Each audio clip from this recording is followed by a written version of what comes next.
Pai Santo, obrigado pelo dia em Cristo Jesus. Foi um dia que ficou na história, uma história marcada pelo Teu amor, por Tua graça em nós.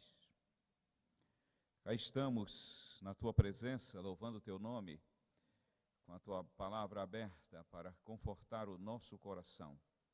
Que assim seja para a glória do Teu santo nome. Amém. Júlia toca flauta com o Nildo. Nildo está produzindo um CD para Júlia. Todo o arranjo vai destacando a flauta da Júlia. E onde o Nildo está, a Júlia quer estar junto. A graça. Júlia deve estar sexta-feira conosco aqui, vai se juntar aí a equipe de louvor com a flautinha dela, e vai ser muito bom receber a Julinha aí com a sua mãe, a irmã Sônia. Temos um hino no inário, Finita Graça. No inário ele está num enfoque evangelístico. É quando cantamos para que a pessoa sinta a necessidade da graça e se entregue. Se alguém está aqui nessa situação hoje à noite, precisando de experimentar pela primeira vez uma entrega plena a Jesus, é nesse momento. Vamos cantar Infinita Graça.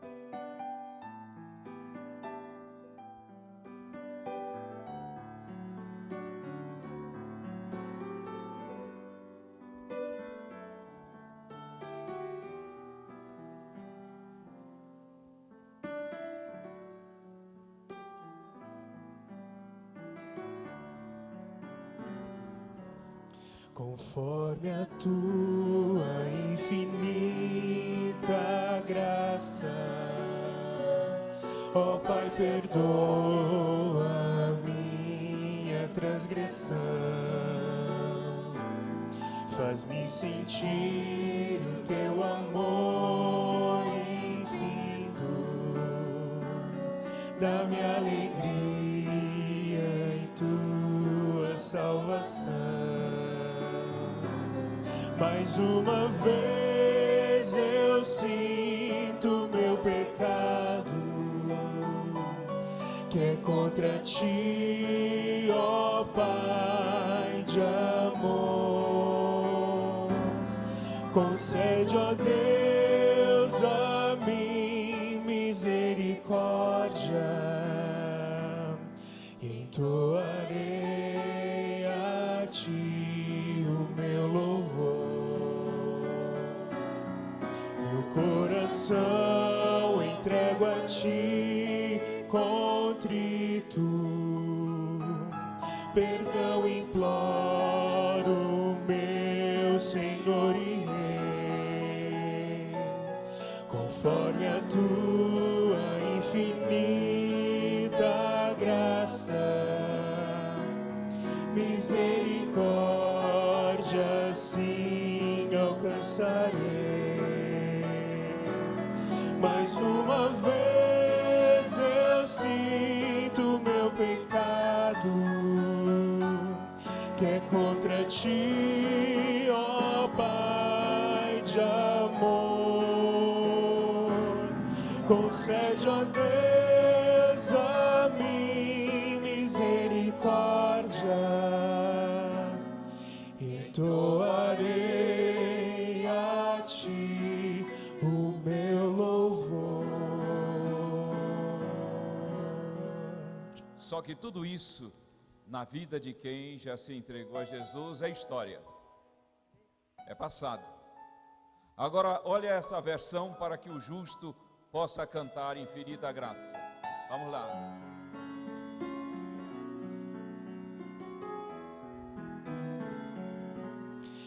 conforme a tua infinita graça, ó Pai, pagaste a minha transgressão.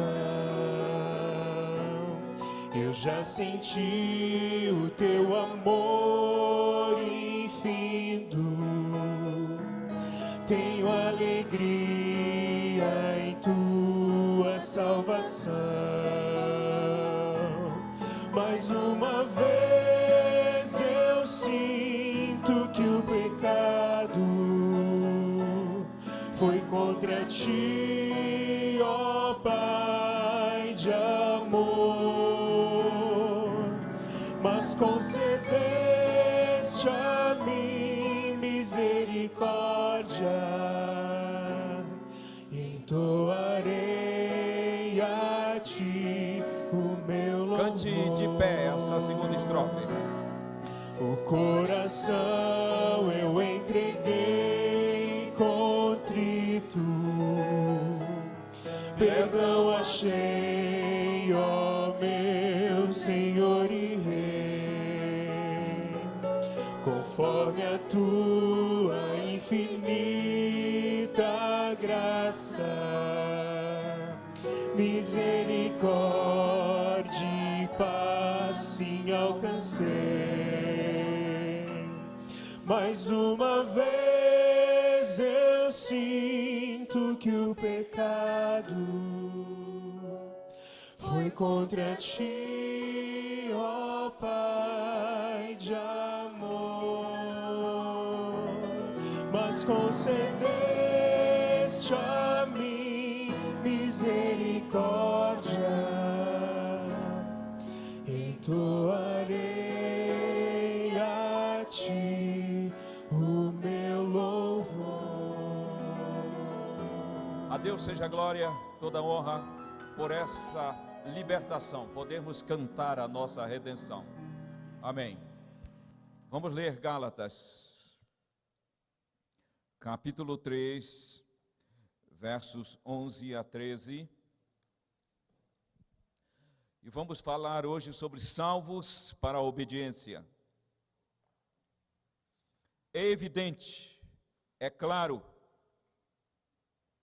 não há o que questionar, que pela lei, isto é, pela obediência da lei, pela ética da lei como resultado apenas do esforço humano, ninguém é justificado diante de Deus.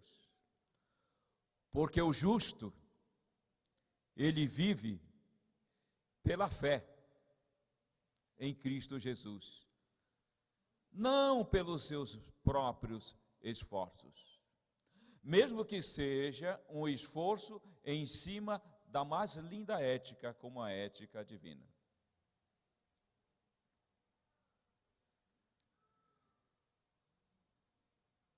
Ora, a lei não procede da fé. Vamos fazendo essa leitura aqui. Ora, a obediência como resultado tão somente do esforço humano, o esforço humano isolado de Deus, não procede da fé, procede do homem, do esforço humano. É isso que Paulo quer dizer. Porém, aquele que observar os seus preceitos, de acordo com a vontade de Deus, baseado na graça de Deus, movido pela graça de Deus, viverá por eles. É assim que se interpreta Paulo aqui. Olha o verso 13. Cristo nos resgatou da maldição da lei, fazendo Ele próprio maldição em nosso lugar. O que é maldição da lei? É a penalidade da lei, é a culpabilidade da lei, isso que é maldição da lei. Não tem nada a ver com os princípios da lei. com a ética da lei, com a vigência da lei, com a moralidade da lei. Nada a ver. A maldição da lei é a consequência da transgressão da lei. Nós estamos debaixo dessa maldição, dessa condenação, dessa culpabilidade, dessa penalidade. E se fôssemos pagar, pagaríamos com a morte eterna. Maravilhoso Jesus, ele disse: eu assumo essa maldição. E o juízo que era para vir sobre a humanidade desviou-se para Jesus. Veja então que o Senhor não desconsiderou o juízo, ele não desconsiderou a justiça punitiva, só que ela foi sobre Cristo, o substituto. Como que nós entendemos justiça divina? Da seguinte maneira: a justiça divina, ela tem esses 2 enfoques: a justiça punitiva e a justiça perdoadora. Jesus assume a punitiva e nos concede a perdoadora. Nós temos a justiça de Cristo, mas a perdoadora, porque a punitiva caiu sobre Cristo Jesus. Maravilhoso Jesus. Não tem como não amar o amado Jesus. Cristo nos libertou da maldição da lei, da condenação da lei, da penalidade da lei, do castigo da lei, para que pudesse nos colocar em harmonia com a lei, na paz da lei, na bênção da lei, na segurança da lei, na vida de liberdade que a lei proporciona. Para que nós pudéssemos obedecer, não para sermos salvos, mas como salvos em Cristo Jesus. Vai aqui uma pergunta de ordem didática. Do que o Senhor Jesus nos salvou? Eu pergunto e vocês vão responder: da penalidade da lei. Do que o Senhor Jesus nos salvou? Eu pergunto e vocês vão responder: da culpabilidade da lei. Do que o Senhor nos salvou? Aí eu pergunto e vocês vão responder: da condenação da lei. Do que o Senhor nos salvou? A Ele seja toda a honra e toda a glória.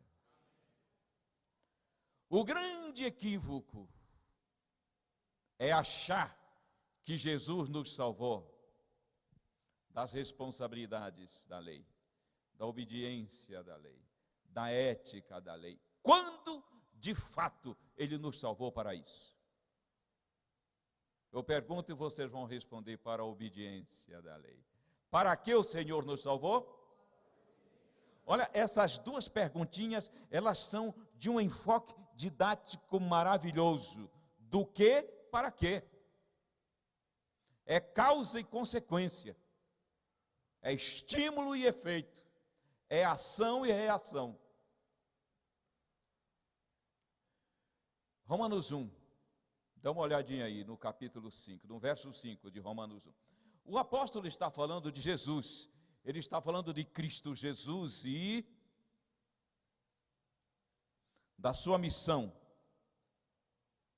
No verso 5 diz: por intermédio de quem viemos a receber graça, salvação, perdão e o apostolado, isto é, a missão, por amor do seu nome, olha o propósito da salvação, para a obediência, por fé, não por esforço meramente humano, ou tão somente humano, mas para a obediência por fé, entre todas as gentes, entre todos os povos.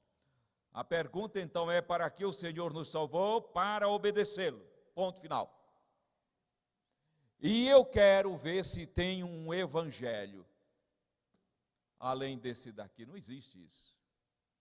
Aqui não tem saída. Aqui não tem argumento que desbanque essa visão paulina e bíblica do cruzamento da graça com a lei.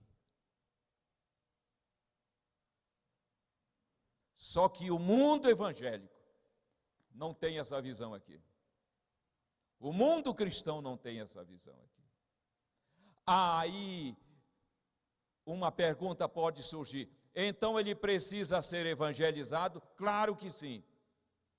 Não em relação à pessoa de Cristo e o seu perdão, mas em relação à sua ética, aquilo que foi ferido, aquilo que foi manchado pelo acusador no universo inteiro. Não tem como o evangelho não tocar na restauração da santa lei de Deus. Não existe isso de o evangelho da graça desprezar a ética divina, que é o seu próprio caráter. Eu convido vocês para darmos uma olhadinha em Êxodo 20. O que está lá em Êxodo 20, senão a santa lei de Deus? Êxodo 20, nós vamos encontrar a lei de Deus. Olha aí, os 10 mandamentos. Numa leitura desatenta,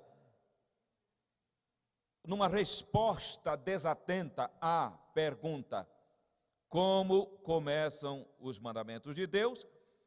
Se responde: não terás outros deuses diante de mim, e assim por diante. Mas não é assim. A lei de Deus, ela tem um cabeçalho. A lei de Deus, ela tem uma introdução, que é o próprio evangelho, que é a própria graça. Faz parte da lei de Deus. Então falou o Senhor Deus estas palavras, dizendo: eu sou o Senhor teu Deus, que te tirei da terra, do Egito, da casa da servidão. Entenda isso, de uma vez por todas. Antes de pronunciar a lei, o Senhor pronuncia a salvação. Antes de apresentar a sua ética, o Senhor apresenta a sua graça. Antes de apresentar os mandamentos, Ele apresenta a motivação para a obediência. Ele diz: eu te tirei da terra do Egito, da casa da servidão. O Senhor apresenta os seus atos salvíficos antes de apresentar as exigências de uma ética superior. Eu acho isso daqui maravilhoso. Está errado imprimir a lei de Deus sem este cabeçalho. Qualquer impresso da lei de Deus que não tenha esse cabeçalho é porque o legalismo está regendo esta ação. Porque nunca a lei deve aparecer sem a graça. Não custa colocar esse versinho aí, 1 e 2 aí em cima, esses dois. Porque é o pronunciamento de Jeová sobre a libertação. Vejam, observem que o Senhor tira o seu povo do Egito e num contexto de liberdade ele pronuncia a lei. Egito sempre foi na Bíblia símbolo da escravidão, do pecado. Egito é símbolo do domínio, da desobediência. No Egito ninguém obedece a Deus, se obedece a Faraó. Assim como no Egito do pecado ninguém obedece a Deus, se obedece aos demônios. Por isso, era preciso tirar Israel do Egito, para que num contexto de liberdade fosse pedida a obediência. É preciso salvar do domínio do pecado, para poder apresentar a ética divina. Aqui nós vamos entrando numa zona de conforto maravilhosa. Por quê? Porque a sensação de libertação é evidente e transbordante. Foi num contexto de liberdade, fora do Egito, que o Senhor pronunciou a lei. Veja só, Deus nunca pediu e nunca pedirá a um ímpio que ele obedeça. Porque o Senhor Deus, ele não é incoerente. No Egito era impossível Israel obedecer ao Deus verdadeiro. Pronunciar a lei no Egito era pronunciar uma incoerência. Era preciso tirá-los da garra de Faraó. Deixa eu logo fazer uma colocação para o seu e o meu coração ficar aí vibrando de gozo da redenção em Cristo Jesus. Você sente o Espírito de Deus chamando você para uma ética superior, com certeza. Você sente o Espírito do Senhor guiando você na vereda da sua justiça, da sua ética. Sabe por quê? Porque Ele o tirou do Egito do pecado. Diga logo amém.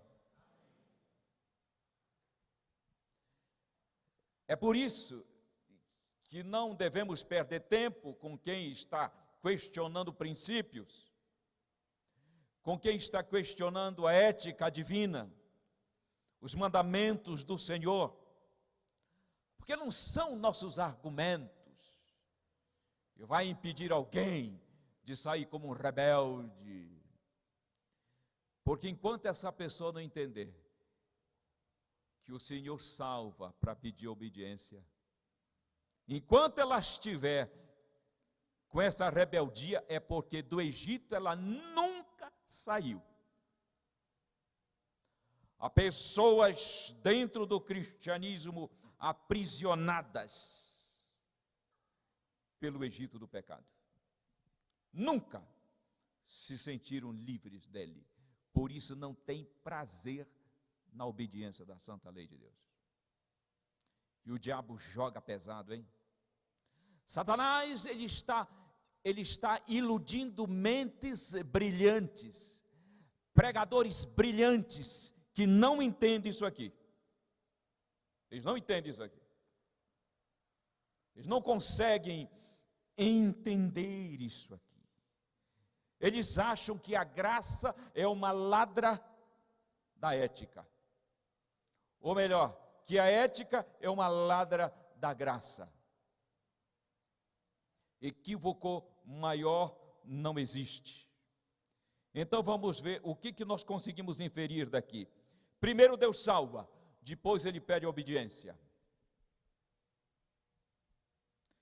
Primeiro Deus absolve, depois apresenta as normas de conduta.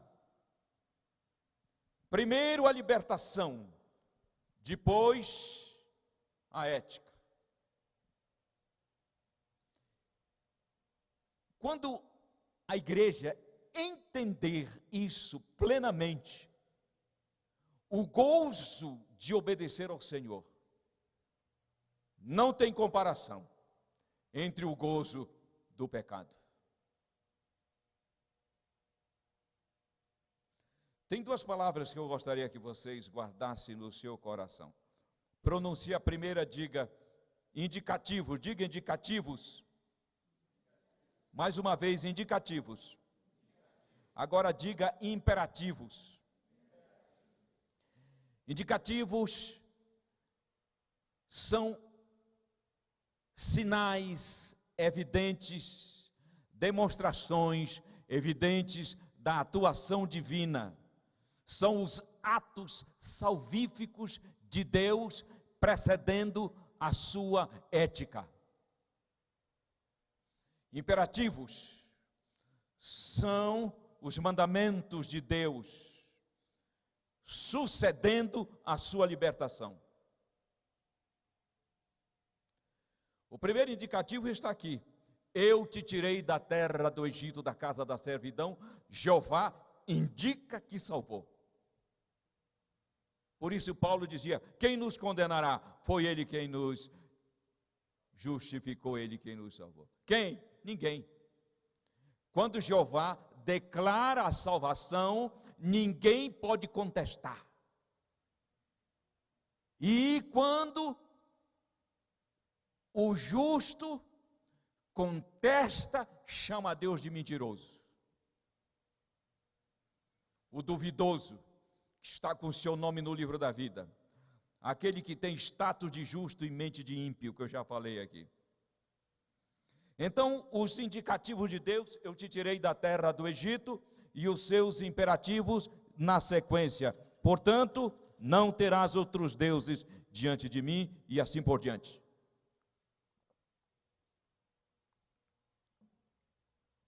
Vamos dar um passeio pela Bíblia rapidinho? Porque nunca mais você vai ler sua Bíblia sem comparar indicativos com imperativos. Nunca mais. Não precisa abrir a Bíblia, vamos acompanhar. Romanos 8, verso 11. Jesus está diante daquela moça trazida para ele, pois fora flagrada em pecado. Ele disse: ninguém te condenou, minha filha. Ela disse: não, Senhor. Ele disse: nem eu te condeno. Indicativos. João 8, eu não te condeno. Indicativos.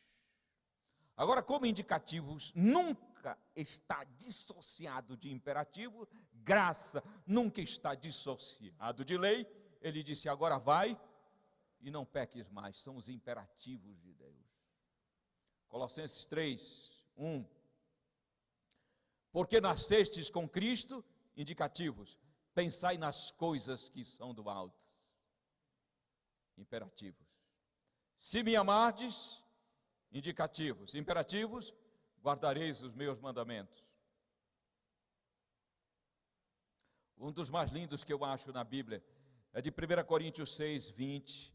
Porque fostes comprados por bom preço, indicativo. Deus indica que nos comprou, que somos dele.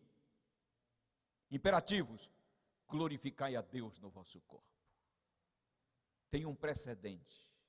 Ele nos comprou, somos dele. Salmo 105, últimos versos. Ele nos tirou da terra do Egito. E ele tirou o seu povo com jubiloso cântico da terra do Egito. Deu a eles as posses das nações, para que pudessem guardar os seus mandamentos num contexto de paz. Tira do Egito, ato salvífico, intervenção salvadora, indicativos, para que pudesse obedecer, imperativos. Satanás sempre vai querer polarizar, ou uma hora enfatizando indicativos sem imperativos, ou outra hora enfatizando imperativos sem indicativos. A ênfase dos indicativos sem imperativos, isto é, a ênfase da graça sem lei, a isso nós chamamos em teologia de antinomismo. Anti, contra, nomos, lei. A ênfase da lei, dos mandamentos, sem os indicativos, nós chamamos de legalismo, uma obediência isolada do poder de Deus, na tentativa de querer agradar a Deus. Por isso Paulo diz: ninguém será justificado obedecendo. Ninguém será justificado porque obedece. Assim, a salvação seria como uma obrigação de Deus e não seria de graça. Vou fazer aqui uma pergunta, porque essa pergunta define muito bem a nossa compreensão desse assunto. Você acha que a nossa obediência tem alguma contribuição para a salvação, sim ou não?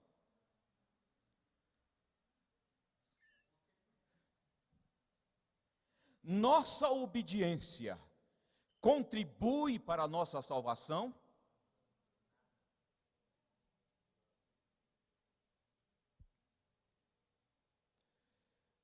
Eu não vou pedir a vocês que respondam, porque ninguém está aqui para constranger ninguém. Mas a minha experiência por esse Brasil afora, a resposta é: claro que sim. Nada, não contribui em nada. Nossa obediência não contribui em nada para a nossa salvação. Por quê? Porque Deus não salva porque a pessoa obedece. O Senhor salva para que a pessoa possa obedecer. Não existe salvação por graça que preceda a intervenção divina na nossa vida. Então Paulo diz, a lei divina, a obediência à lei divina, como meio de salvação completamente anulada. Não vale nada isso. A pessoa permanece condenada. Ele pode ser o mais estrito observador da santa lei, que está condenado. Agora eu faço uma pergunta, não responda. Ela é apenas para ir ajustando o pensamento, a didática da exposição. Você acha que Paulo está condenando a lei de Deus em Gálatas 3? A lei dos 10 mandamentos? Condena ou não condena? E se eu disser a você que condena, como é que fica?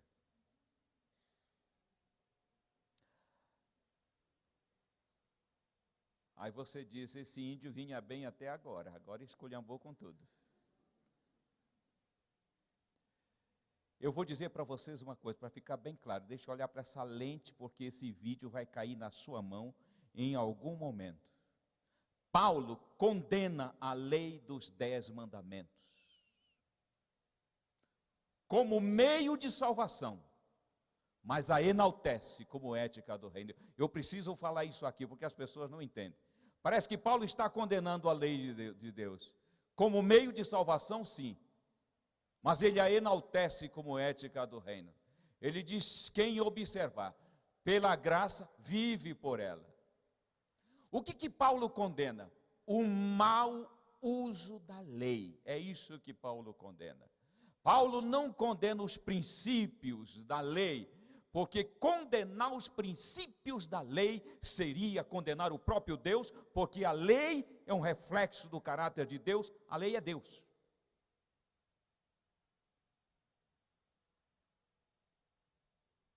Entendeu?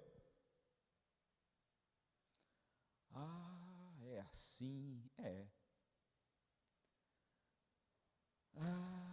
As pessoas ficam pensando, as pessoas entram, essa compreensão, olha, uns irmãos, nossos queridos irmãos da Assembleia de Deus, me convidaram em São Paulo para uma exposição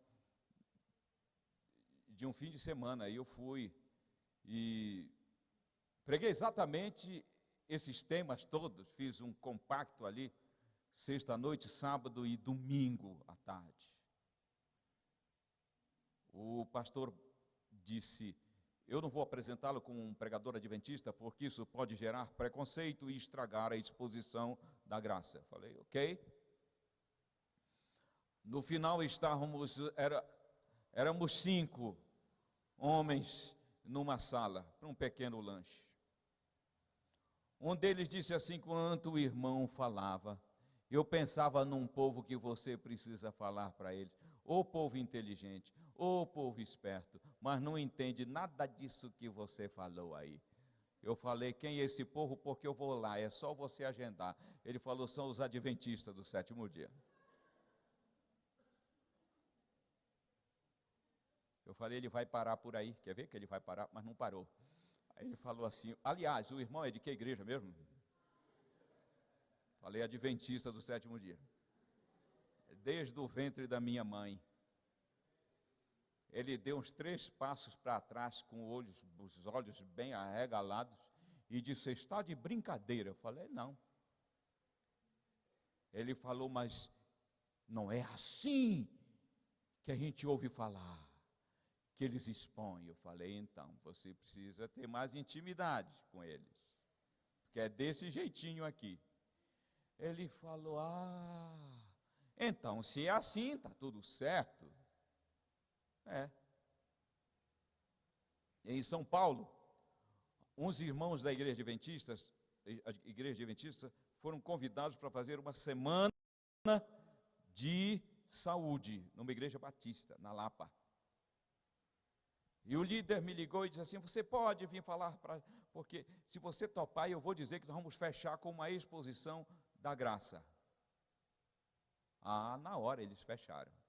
E gerou uma curiosidade, porque eles queriam ver como que os adventistas expõem a graça. E lá fui, comecei a pregar 2 horas da tarde e terminei 4 da tarde. O final foi uma exposição semelhante a essa aqui, um cruzamento de graça com lei, indicativos e imperativos. Terminei, a mulher do pastor, uma sanguínea, mulher falante, levantou-se ali e disse assim: irmãos queridos, deixa eu falar alguma coisa para vocês. Muito obrigado aos irmãos adventistas por nos trazer uma semana de tanta informação útil sobre nossa saúde. Para vocês terem uma ideia, na minha casa, desde quinta-feira, não vamos mais tomar café, porque eu entendi que o café, ele prejudica o sistema nervoso central, ele prejudica o lobo frontal, que faz eu me comunicar com meu Deus. E eu não entendia por que os adventistas jogavam tão duro contra o café, falando ali. Se eu já falei para ele, falou para o marido dela, o pastor bonachãozão, se ele quiser tomar, que vá tomar fora. Ele só ficou rindo. Em casa não farei mais café. Pensa que ela parou por aí ela disse assim: aliás, quantos dos irmãos entenderam esse assunto aqui do café e querem comigo tomar uma posição para largar esse vício que tanto prejudica a nossa adoração? Vamos lá, levante a mão. Aquilo, uns 80%, tinha uns 400 irmãos batistas, no mínimo ali, levantaram a mão. Aí eu lembrei de um livro, que dentro dele tem esse livro lá em casa. Ele foi escrito para adventista. E dentro dele tem um pequeno curso para adventista, como parar de tomar café em 5 dias.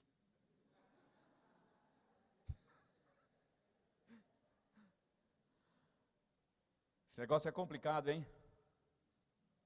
O negócio é complicado, tem gente que fica brincando com isso. Sério? Eu ouço tantas pessoas dizer, eu vi uma pessoa dizendo assim: o médico pediu que eu não pare com café. Irmã adventista. Porque ele disse, se eu parar com café, minha dor de cabeça volta. Ela nunca leu em regime alimentar, conselho sobre regime alimentar, que a dor de cabeça é decorrente do vício. É uma questão de 3, 4 dias, se ela aguentar, ela supera. É igual cachaça e cigarro. Mas a mulher continuou, ela disse, tem mais, o porco também. Ela disse, eu achava que os adventistas tinham bronca do porco, pois agora eu entendi que realmente é uma carne inadequada para o consumo. Quantos querem me acompanhar? Aqueles 80% levantaram a mão. E eu aqui em pé, ela virou-se para mim e disse, e ele foi elegante, ele foi diplomata. Mas eu queria que vocês entendessem que na cabeça de um adventista, quando ele faz esse cruzamento de graça com lei, para o adventista, não tem como o sábado ficar fora. É ou não é? Virou para mim, eu falei, sim senhora. Ela falou, vocês estão entendendo? Ela disse, quantos de vocês querem guardar o santo dia de Deus? Do pôr do sol da sexta-feira ao pôr do sol do sábado, levante a mão. Aqueles 80% levantaram a mão. Aí eu lembrei de um pensamento inspirado que diz assim, a maioria do povo de Deus. Aí ela foi fechar o discurso, ela disse, vocês aceitaram a Cristo, estão conhecendo essas lindas verdades, aqui na Igreja Batista. E é aqui que vocês vão recebê-lo e guardar a sua santa lei, até que ele volte em glória e majestade.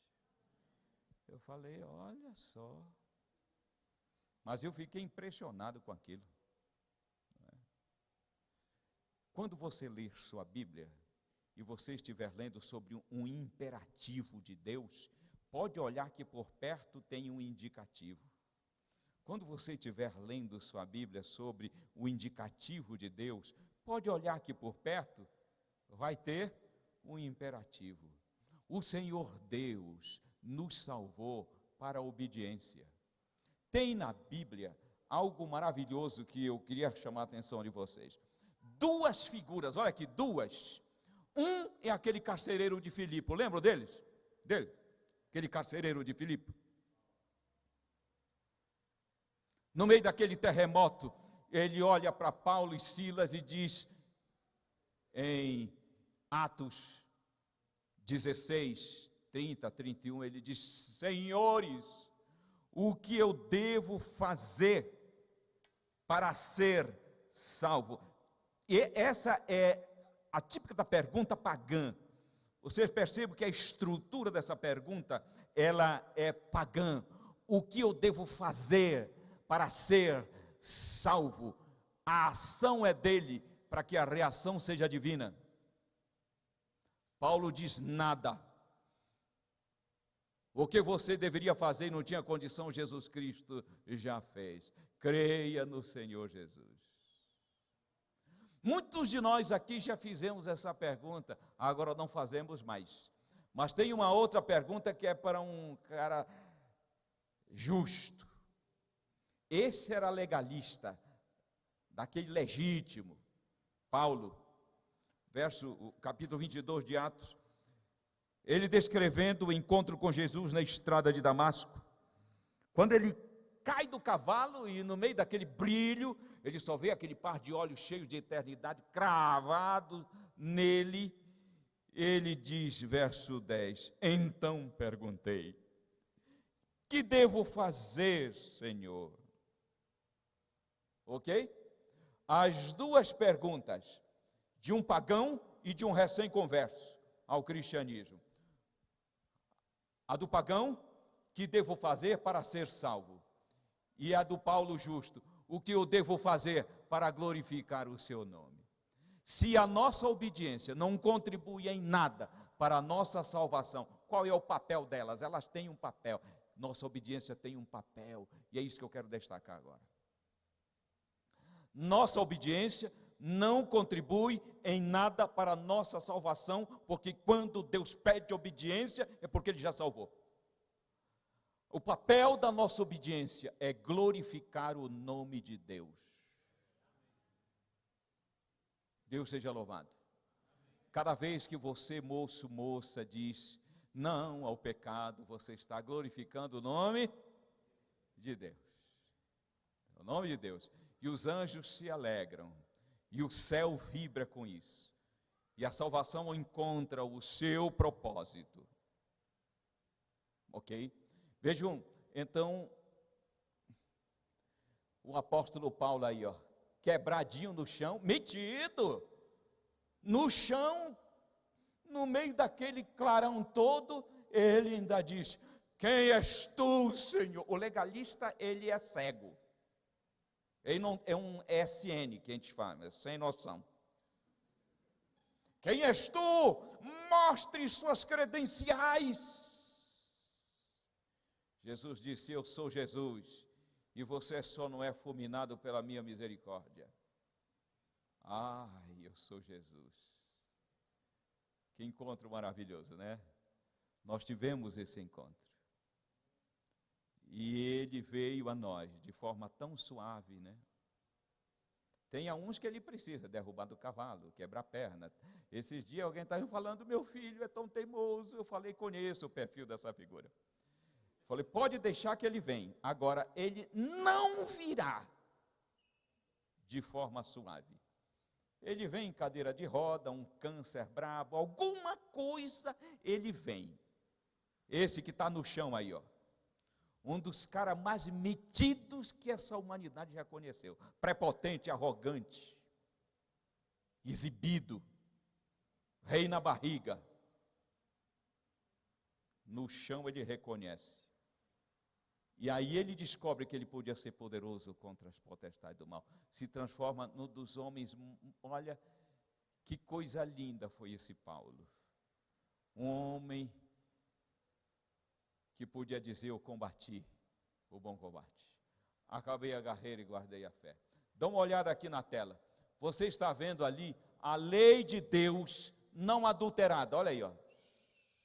Não terás outros deuses, não adore imagens, não tome o seu nome em vão, lembre-se de observar o santo dia do sábado, honre seu pai, honre sua mãe, não mate, não adultere, não furte, não diga falso testemunho e não cobice nem a mulher e nem as coisas do próximo.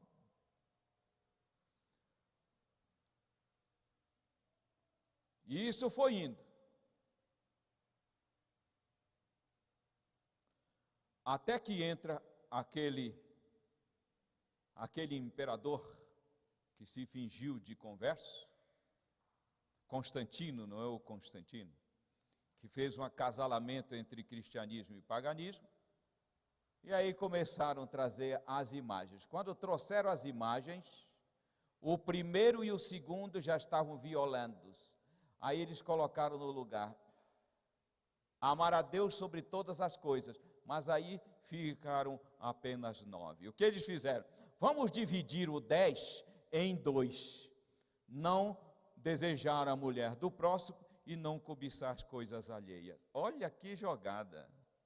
Ai, ficaram 9. Quando eles olharam para o sétimo dizia, não adultere, não adultere. E eles, inteligentes que eram, informados que eram, sabiam que adulterar tinha um sentido mais amplo do que uma relação sexual ilícita. Eles disseram, não podemos ficar com essa conotação ampla de adultério, reduziram, não pecar contra a castidade, apenas uma referência a uma relação sexual ilícita. Aí eles olharam para o quarto e o quarto dizia, vocês estão introduzindo o domingo, mas é o santo sábado que lembra a criação e a redenção. Aí eles colocaram guardar domingos e festa. E estava inaugurada a Idade Média, a Idade Escura. Como escura é a vida de quem não pauta o seu dia a dia pela santa lei de Deus, tendo como retaguarda a graça divina. Aí veio a reforma protestante. O que fez a reforma protestante? Reparou logo o primeiro e o segundo e reparou o 10º. Voltou e deu um contexto amplo de adultério, mas faltou mexer aqui. E aqui não tem ajuste antes que Cristo volte. Antes que Ele volte em glória e majestade. A sua santa lei haverá de sofrer um ajuste entre todos os sinceros de todas as facções do cristianismo. Eu vou dizer para vocês uma coisa. Eu tenho tido o privilégio de andar em igrejas evangélicas. Tem mais irmãos evangélicos observando o Santo Sábado do que você possa imaginar. Muito em consequência de nossas literaturas, descobertas, semelhantes. Mas o inimigo não gosta. Tinha uma pregadora aqui no Brasil chamada Valnice Milhomes. Lembram dela? Muito capaz. Ela descobriu o Santo Sábado. Ela levou um chega para lá que ela não tem vez mais aquela mulher no meio evangélico. Bem, a verdade é que o Senhor nos chamou para o gozo da obediência. Obedecer não é um fardo, é um prazer. Vamos concluir pedindo que vocês abram a Bíblia no capítulo 119 de Salmos. 119. O que é o Salmo 119? É uma exaltação à lei de Deus. Claro que eu não vou ler todo. Só alguns versinhos. Olha aí, ó. Bem-aventurados os irrepreensíveis no caminho do Senhor, que andam na sua lei. Isso aqui é para justo, olha aqui, ó. Salmo 119. Não é para ímpio. É para ele como princípio. Mas não é para ele observar, porque ele precisa primeiro passar pela libertação. Mas é para você e para mim. Vamos lá. O 5. Tomara sejam firmes os meus passos, para que eu observe os teus preceitos. Verso 12. Bendito és tu, Senhor, ensina-me os teus preceitos. Desvendo meus olhos, verso 18, para que eu compreenda as maravilhas da tua lei. 29. Afasta de mim o caminho da falsidade e favorece-me com a tua lei. 34, e dá-me entendimento e guardarei a tua lei, de todo o coração a cumprirei. 44, assim observarei de contínuo a tua lei para todo sempre. 51, os soberbos zombam continuamente de mim, todavia eu não me afasto da tua lei. 55, agora, 51 que eu li, lembro-me, Senhor, do teu nome durante o dia e observo a tua lei. 61, laços de perversos me leio, contudo não me esqueço da tua lei. 66, ensina-me bom juízo e conhecimento, pois creio nos teus mandamentos. Verso 72, para mim mais vale a lei que procede da tua boca do que ouro e prata. 77, baixem sobre mim as tuas misericórdias para que eu viva, pois na tua lei está o meu prazer. 92, não fosse a tua lei ter sido o meu prazer, há muito já teria eu perecido na minha angústia. Olha aqui, ó. Quantos de vocês poderiam dizer, não fosse a lei do Senhor, eu nem mais vivo e estaria? Levanta a mão. Todos nós temos essa consciência. Olha aí, ó, 97, quanto amo a tua lei, é a minha meditação todo dia. 109, estou de contínuo em perigo de vida, todavia não me esqueço da tua lei. 153, atenta para a minha aflição e livra-me, pois não me esqueço da tua lei.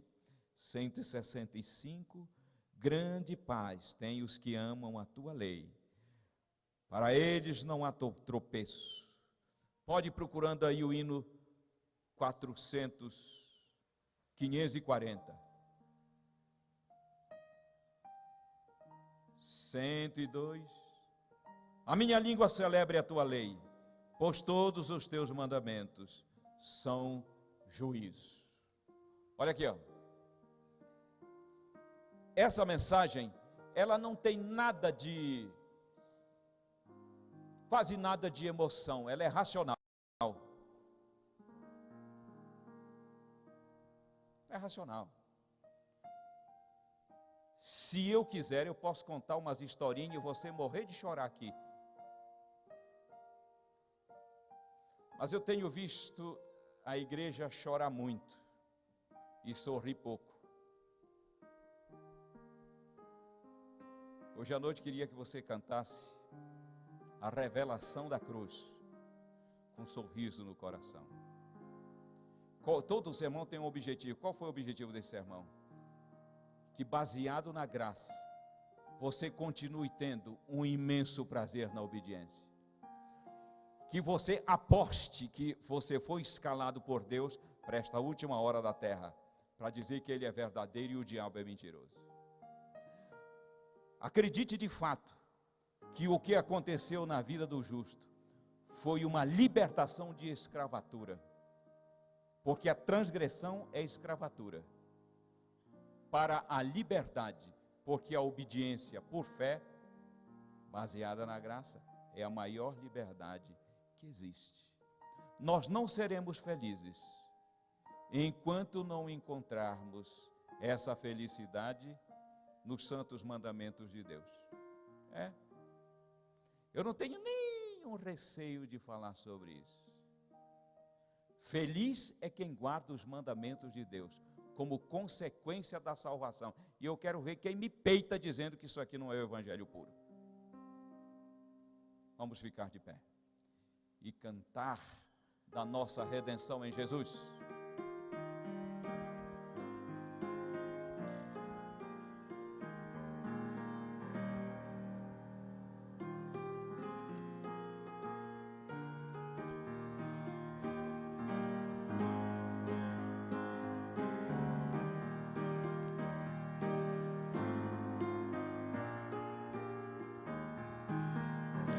Quão cego outrora eu já vaguei, distante do Senhor, que veio lá dos altos céus salvar o pecador. Foi na cruz em que ao fim percebi, meu pecado recaiu em Jesus. Foi então pela fé que meus olhos abri, que prazer se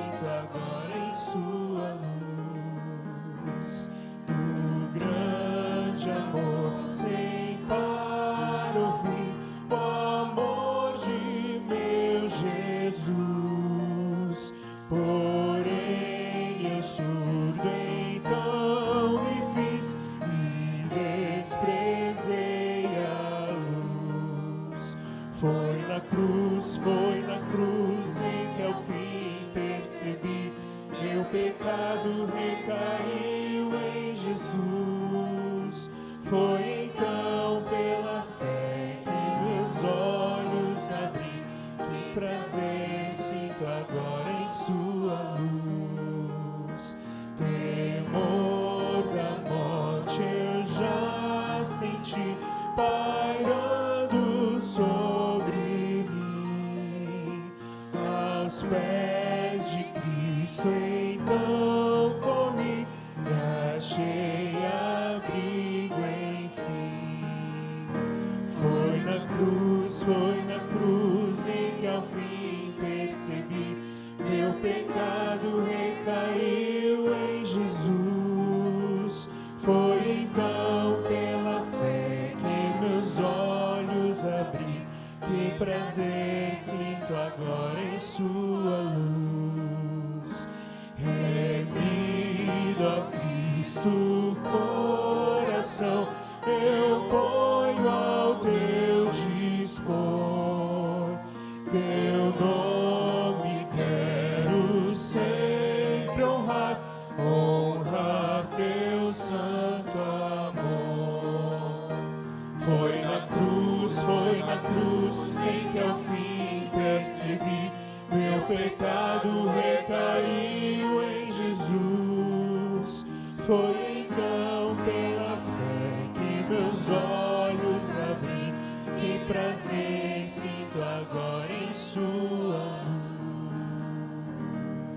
Abrace a pessoa do lado e diga: salvos para obedecer. Ó Pai amado em Cristo Jesus, louvamos o teu nome, porque entendemos em Cristo Jesus e em todo projeto de salvação, que o objetivo é nos ajustar a Ti, a Tua imagem moral, é nos levar para esse nível de conhecimento e de prática de vida, onde teremos plena felicidade, onde temos a plena felicidade, que é fazer a Tua vontade e o Teu querer. Vamos voltar para casa, seguros da nossa redenção em Jesus, e tendo prazer em obedecer aos Teus santos mandamentos, para a glória do Teu santo nome. Amém.